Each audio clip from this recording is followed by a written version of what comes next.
Hello everyone. आज इस video में मैं आप लोगों को बताऊंगा बैंक ऑफ बड़ौदा में ब्याज दर जो कि बढ़ा है अभी वो कितना हुआ है। 12/5/2023 से ये ब्याज दर लागू हो चुका है। तो आइए शुरू करें।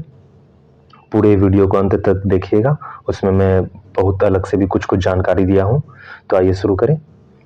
तो सबसे पहले कि ये अभी इस टाइप का न्यूज़ आ रहा है काफ़ी कि Bank of Baroda hikes FD interest rate by 30 BPS. अब बीपीएस क्या है? तो बीपीएस को बोलते हैं बेसिस पॉइंट।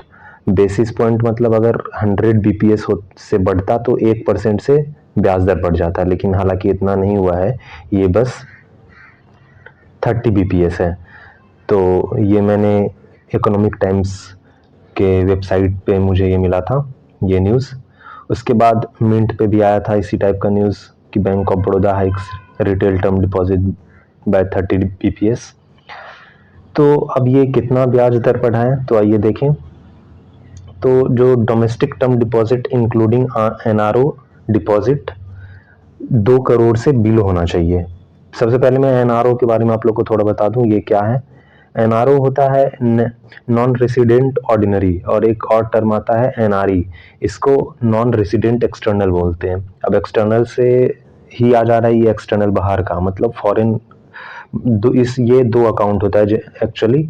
एनआरओ जो कि अपने इंडिया में ही बैंक अकाउंट होते हैं, जिसमें कि इंडिया में जितने भी फंड्स या फिर जो भी रेंटल इनकम होता है या डिविडेंड या पेंशन, कुछ भी जो इंडिया में कमाई हो रहा है और उसको उस अकाउंट में रखते हैं जो एनआरआई लोग होते हैं, जो आउट ऑफ इंडिया रहते हैं, वो लोग इस तरीके का अकाउंट मेंटेन करते हैं। और एक एनआरई होता है, ये जो लोग बाहर रहते हैं, बाहर से जो इनकम होता है, मतलब आउट ऑफ इंडिया के जो बाहर इनकम होता है, वो इस अकाउंट में आता है। वो फॉरेन करेंसी के रूप में रहता है उसमें।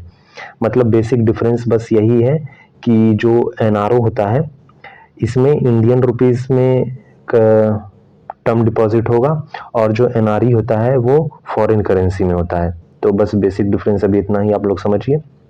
तो बैक टू हम लोग अपना उस एजेंडा पे आते हैं कि ब्याज दर कितना बढ़ा है। तो 7 से जो 14 दिन का टेन्योर है उसमें 3% है रेसिडेंट। और सबसे पहले तो मैं ये बता दूं कि रेसिडेंट और सीनियर सिटीजन में हमेशा 0.5% का डिफरेंस हमेशा रहता है, जनरली देखा गया है।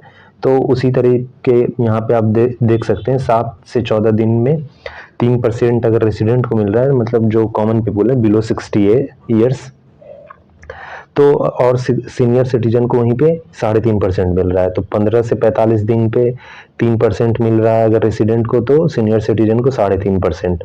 अब 46 से 90 दिन पे 4.5% मिल रहा है, सीनियर सिटीजन को 0.5% बढ़ा दीजिए।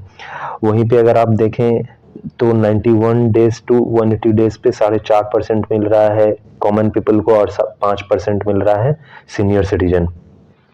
और 181 दिन से 210 दिन के जो ड्यूरेशन है उसमें 5.25% मिल रहा है कॉमन पीपल को, और सीनियर सिटीजन को 5.75। और ये तो मैं बता ही दिया। उसके बाद जो 211 दिन से लेकर के 270 दिन का ड्यूरेशन होता है उसमें 5.75% रेसिडेंट को मिलता है और सीनियर सिटीजन को 6.25। अब कुछ लोग के मन में होगा एक साल में अगर 1 साल का एफडी करें तो कितना ब्याज मिलेगा। तो 1 साल के एफडी पे कॉमन पीपल को 6.75 है और 7.25 सीनियर सिटीजन को, मतलब 0.5% एक्स्ट्रा। और वहीं 1 साल से लेकर के 400 दिन तक जो अगर एफडी करा रहे हैं उस बीच के ड्यूरेशन में, तो उस बीच के ड्यूरेशन में आपको 6.75% इंटरेस्ट मिलेगा कॉमन पीपल को और 7.25% सीनियर सिटीजन को, आप जैसा कि देख पा रहे हैं स्क्रीन पे। उसी तरह 2 साल से 3 साल के बीच का जो ड्यूरेशन होता है उसमें 7.05% कॉमन पीपल को है, और जो सीनियर सिटीजन है 7.55% है। तो इसमें अभी जो रिसेंट चेंज हुआ है वो इस वाले में हुआ है, जो 2 से 3 साल का जो ड्यूरेशन उसमें जो अभी कर दिया गया है 7.55%। आपने थंबनेल पे देखा होगा 7.75%। मैं इस पे आ रहा हूँ अभी, ये किस पे मिलेगा ब्याज। और उसके बाद फिर जो 3 साल से लेकर के 5 साल का ड्यूरेशन है उसमें 6.5% है, इसमें थोड़ा ब्याज दर कम हो चुका है। और जो 5 साल से लेकर के 10 साल के बीच में एफडी कराना चाह रहे हैं उसको 6.5% है और 7.50% है सीनियर सिटीजन को। और कुछ होता है जो 10 साल से, आप लोग को जैसा पता होगा कि जो एफडी होते हैं वो 7 दिन से लेकर के 10 साल तक ही होते हैं, लेकिन कुछ एक सर्टेन कंडीशन होता है जहाँ पे 10 साल से ज़्यादा भी एफडी होता है। तो ये कई लोगों को नहीं पता होगा, मैं बता देता हूँ। तो इस केस में क्या होता है, इसके लिए स्पेशल ऑर्डर चाहिए होता है कोर्ट का। उसमें कोर्ट बताएंगे कि हाँ 10 साल से कितना ज़्यादा रखना है, एफडी करना है। तो उस केस में ये जो आपका ब्याज दर होगा वो 6.25 जनरल केस में होगा और जो सीनियर सिटीजन है वो 6.75 होगा। अब कुछ लोग के दिमाग में ये आ रहा होगा एमएससीटी और एमएससीडी क्या है। तो ये जब कोई क्लेम होता है, जैसे कि किसी लोगों का एक्सीडेंट वगैरह अगर हो जाता है, मोटर एक्सीडेंट, तो उसी के अंतर्गत ही आता है। एमएससीटी का आप फुल फॉर्म देख पा रहे होंगे स्क्रीन पे, मोटर एक्सीडेंट क्लेम ट्रिब्यूनल, और एमएससीडी है motor accidental claim annuity deposit. तो ये सब होता है जैसे अब कोई मतलब एक्सीडेंट हो गया, रोड एक्सीडेंट हो गया, किसी और तरीके का एक्सीडेंट अगर हो गया है, तो उस केस में जब एफआईआर वगैरह होती है तो वहाँ पे क्लेम सेटलमेंट होता है, जो कि इसी के अंतर्गत आता है। अगर बच्चा माइनर है या 2 साल का है या 3 साल का है, तो उस केस में क्या करता है, कोर्ट डायरेक्ट करता है बैंक को कि जो ये क्लेम पास हो रहा है उसको उतने साल 10 या 10 साल से ज़्यादा के लिए एफडी कर दे, ताकि जब बच्चा माइनर से मेजर हो जाए या किसी और भी सर्टेन क्राइटेरिया या केसेस हो, तो उस केस में ये पैसा क्लेमेंट को मिल जाए। तो ये होता है एमएससीटी और एमएसीएडी सॉरी। तो उस केस में 6.25% आपको इंटरेस्ट रेट मिलेगा।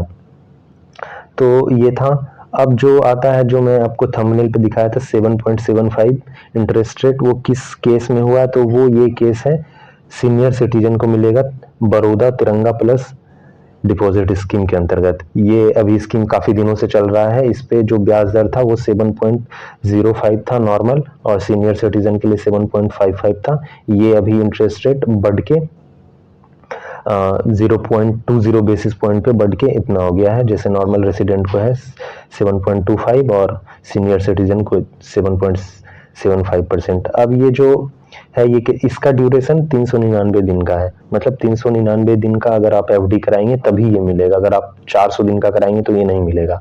अब किसी लोग के मन में डाउट होगा कि ये 399 दिन के बाद पैसे का क्या होगा, तो ये अगर आप ऑटो रिन्यू पे लगा देंगे तो ये ऑटोमेटिकली आपका 12 महीने के लिए रिन्यू हो जाएगा, और नहीं तो फिर आपके 399 दिन के बाद आपके जो एफडी के पैसे होंगे वो आपके सेविंग अकाउंट में चला जाएगा। तो अब ये सब कराने के लिए आपको कौन कौन सा डॉक्यूमेंट चाहिए होगा, तो डॉक्यूमेंट में आप एक तो पैन कार्ड लगा लें तो बेहतरीन होगा, क्योंकि अभी अगर पैन कार्ड नहीं लगा होगा तो 20% टीडीएस कटने के चांसेस रहते हैं। अगर पैन कार्ड लगा है तो 10% टीडीएस कट सकते हैं। अब बाकी आपकी इच्छा। और यहाँ पे 2 एटलीस्ट आप आईडी लेके रखिएगा आप साथ में, अगर आप कराएंगे तो एक वोटर आईडी या पैन कार्ड या आधार कार्ड या ड्राइविंग लाइसेंस या पासपोर्ट, इसमें से कोई एक डॉक्यूमेंट आप रखिएगा, और एक पैन कार्ड रखिएगा अपने साथ में।